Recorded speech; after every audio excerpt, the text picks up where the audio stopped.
very important part of Grameen is the fact that it's grown with homegrown, kids, and from all parts of Bangladesh, not even city-based kids. I mean, all the young people who join Grameen Bank as the frontline workers, the people working in the field in the villages, they're all from very ordinary backgrounds. But because the whole goes to Professor Yunus's argument that everyone has the potential to shine. Every 1 year, I was working increasingly more closely with Professor Yunus. And then when the prize happened, he set up a separate office.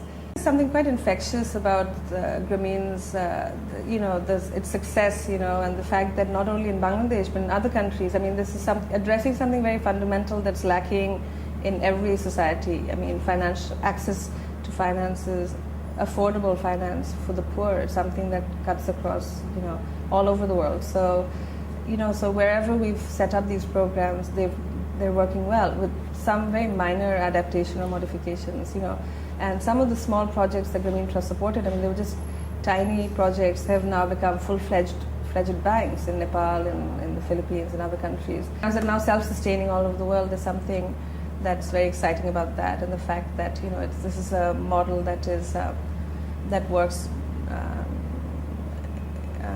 despite differences in socioeconomic context. That whenever Bangladesh in the past, in the media, especially in the West, is always equated with poverty and floods and other calamities. So something else that inspired me was that this is something that has put Bangladesh on the map for something other than, and it's something that's inspiring the rest of the world. And we have people coming from every corner of the world to learn about microcredit and Grameen.